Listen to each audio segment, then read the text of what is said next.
പത്മജയെ എടുത്തതുകൊണ്ട് ബി.ജെ.പിക്ക് കാൽ കാശിന്റെ പ്രയോജനം ലഭിക്കില്ലെന്ന് സഹോദരനും കോൺഗ്രസ് നേതാവുമായ കെ മുരളീധരൻ. ജയിക്കുമെന്ന ഉറപ്പുള്ള സീറ്റുകളിൽ മാത്രമാണ് അവരെ മത്സരിപ്പിച്ചിരുന്നതെന്നും ഇനി അവരുമായി യാതൊരു ബന്ധമില്ലെന്നും മുരളീധരൻ വ്യക്തമാക്കി. മുരളീധരന്റെ വാക്കുകൾ ഇങ്ങനെ: പത്മജ ബി.ജെ.പിയിൽ ചേർന്നുവെന്ന വാർത്ത ദൗർഭാഗ്യകരമാണ്. കോൺഗ്രസ് പാർട്ടിയിൽ നിന്ന് അവഗണനയുണ്ടായി മത്സരിച്ച തെരഞ്ഞെടുപ്പുകളിൽ ചിലരൊക്കെ കാലുവാരാൻ നോക്കി എന്നൊക്കെയാണ് ചില വാർത്തകളിൽ കണ്ടത്. പക്ഷേ കോൺഗ്രസ് പാർട്ടി പത്മജയ്ക്ക് എല്ലാ കാലത്തും മുന്തിയ പരിഗണനയാണ് നൽകിയത്. 2011 വട്ടിയൂർക്കാവ് മണ്ഡലത്തിൽ എന്നെ പാർട്ടി സ്ഥാനാർത്ഥിയാക്കുമ്പോൾ അതിൽ ഭൂരിഭാഗവും LDF വിജയിച്ച സ്ഥലങ്ങളായിരുന്നു. ആ സീറ്റിലാണ് ഞാൻ 10,000-ൽ പരം വോട്ടിന് വിജയിച്ചത്.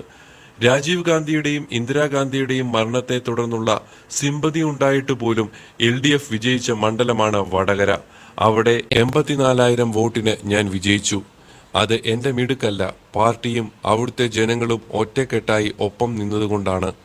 എന്നാൽ വിജയിക്കാൻ സാധ്യതയുള്ള സീറ്റുകളിലാണ് പത്മജയെ മത്സരിപ്പിച്ചിട്ടുള്ളത്. അന്ന് 1.5 ലക്ഷത്തിലധികം വോട്ടിനാണ് അവർ തോറ്റത്.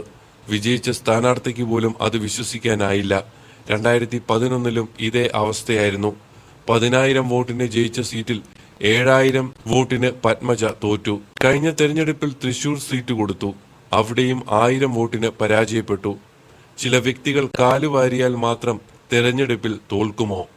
അങ്ങനെയെങ്കിൽ എന്നെയും ഒരുപാട് പേർ കാലുവാരിയിട്ടുണ്ട്. ഞാൻ പരാതി പറയാൻ പോയിട്ടില്ല. എല്ലാം ജനങ്ങളാണ് തീരുമാനിക്കുന്നത്. ഒരു കാലത്ത് പാർട്ടിയിൽ നിന്നും എനിക്ക് മാറേണ്ടി വന്നിട്ട് പോലും ഞാൻ ബി.ജെ.പിയിൽ ചേരുന്നതിനെക്കുറിച്ച് ചിന്തിച്ചിട്ടില്ല. കാരണം കെ കരുണാകരൻ ഒരു കാലത്തും വർഗീയതയോട് സന്ധി ചേരാത്ത ആളാണ്. അങ്ങനെയുള്ള കെ കരുണാകരന്റെ കുടുംബത്തിൽ നിന്ന് ഒരാളെ ബി.ജെ.പിക്ക് കിട്ടിയെന്ന് പറയുമ്പോൾ അത് മതേതര വിശ്വാസികൾക്ക് ദുഃഖം നൽകുന്ന വാർത്തയാണ്. തോൽക്കില്ല, ഞങ്ങൾ ശക്തമായി പോരാടും.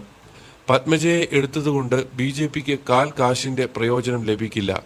കേരളത്തിൽ എല്ലായിടത്തും ബി.ജെ.പിയെ ഞങ്ങൾ 3ാം സ്ഥാനത്തേക്ക് തള്ളും. അതിൽ യാതൊരു സംശയവുമില്ല. ഇതിനായി UDF ഒറ്റക്കെട്ടായി പ്രവർത്തിക്കും. ഈ ചതിക്ക് ഞങ്ങൾ പകരം ചോദിക്കും. പത്മജയെ വളർത്തി വലുതാക്കിയത് കോൺഗ്രസ് ആണ്.